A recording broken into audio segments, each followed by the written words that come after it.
All right, guys. I'm on the porch again. I'm going to cover a night, enjoying a nice cigar, tobacco special. That's my go-to. Really enjoy these. They have them in two flavors and a variety of sizes. It's a coffee infused,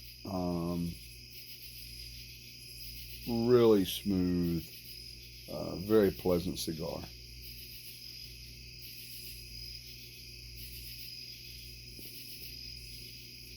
So I owe you guys a bunch of video. Um, we've done so much work. We identified a leak. We found a little hole in the roof. But what the leak really was, of course, the hole in the roof membrane, it was small, about the size of a dime. I think it was relatively fresh, um, from some tree branches that had fallen. So we patched it up with a Dicor patch, with the gray matter adhesive backing. Used a roller, rolled it down tight, um, and water tested it. Lo and behold, didn't fix our leak. So, upon further inspection, about 8 inches in front of the hole we found some, just the tiniest little pinhole in the caulking where the nose cone meets the rubber membrane. So we caulked that up.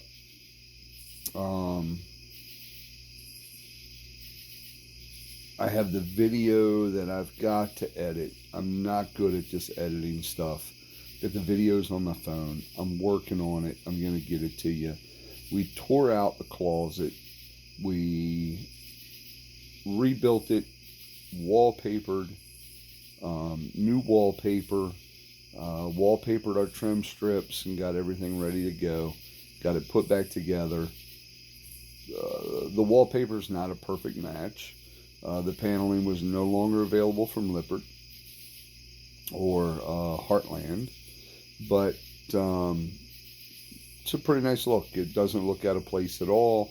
It's a tan kind of bamboo. You would never know if I didn't tell you that we had redone that.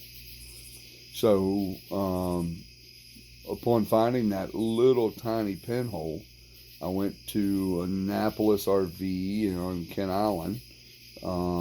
That is our local, I guess what you'd call local, um, RV repair house.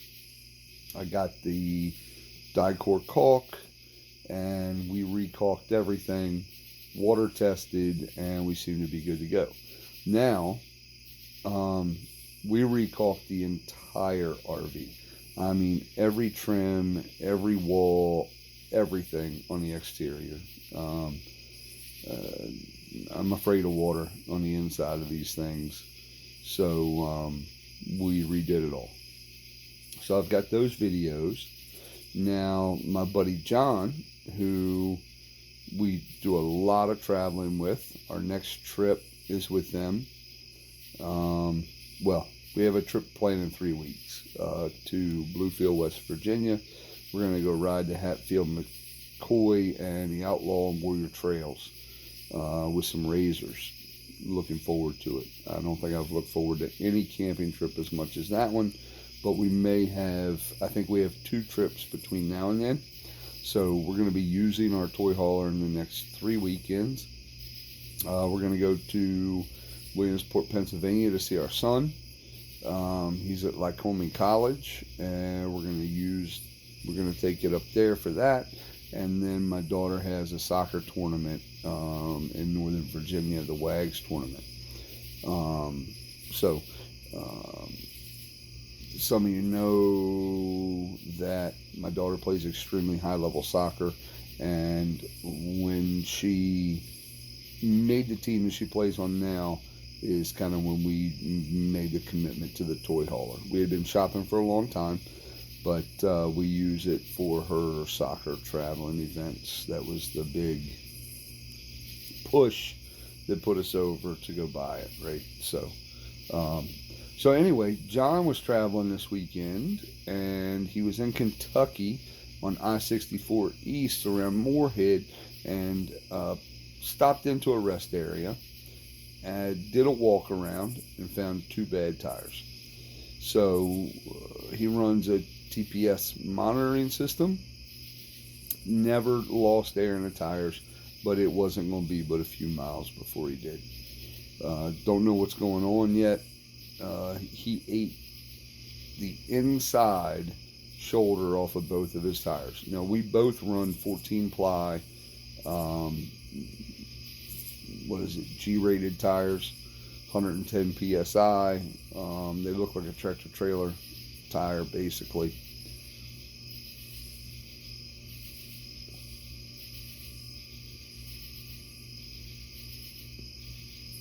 Good cigar. So, not to put his business out there, but John called me. He didn't have internet service on the side of the highway in the mountains, I-64, and two bad tires, one spare tire. I mean, he was done. Steel belts were showing. He couldn't go any further. So I jumped online, started doing some reading, some looking. Couldn't find a tire place that was open on Sundays. This was Saturday night, 10:30, 11 o'clock. So we finally found, after calling a ton of, commercial mobile tire repair places, we found one that could get the tire this morning. The guy gave us an estimate last night of $800 to $900. It was $1.50 a mile, $125 an hour. They were 80 miles from John, and then the cost of the tires.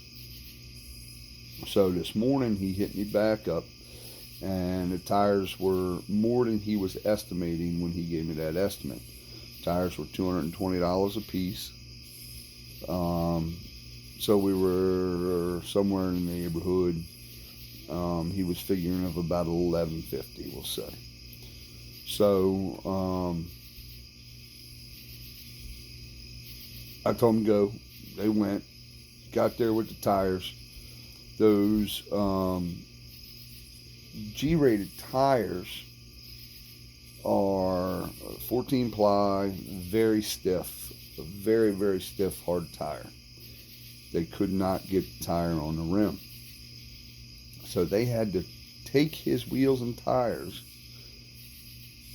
find a garage that could mount the tires, bring them back to him. It ended up costing $1,255 or $25 for two tires on the road. I do not want to pay that bill, so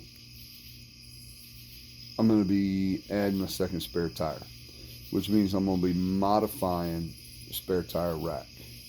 So I'm going to drop that rack this week, start cutting it apart and welding up a new one. So as I'm doing that, I'm going to make sure I get that on here for you guys. And if John would have had a second spare, he'd have been good to go. Lost two tires at the same time on the same axle. Not sure what's going on. He didn't have that much weight in the thing, but he had about somewhere in the neighborhood of about 1,400 pounds in the garage, but that's lighter than the two Harleys I carried in mine. So it's coming back and going over to our the shop we both use pretty damn soon, so we can get our trip under us in 3 weeks. So but anyway, that's what's coming, and I'm gonna get these things edited. I'm gonna get it on here. Bear with me. Not real tech savvy, trying to figure this stuff out, but stay safe, YouTube, and keep your eye out for what's coming.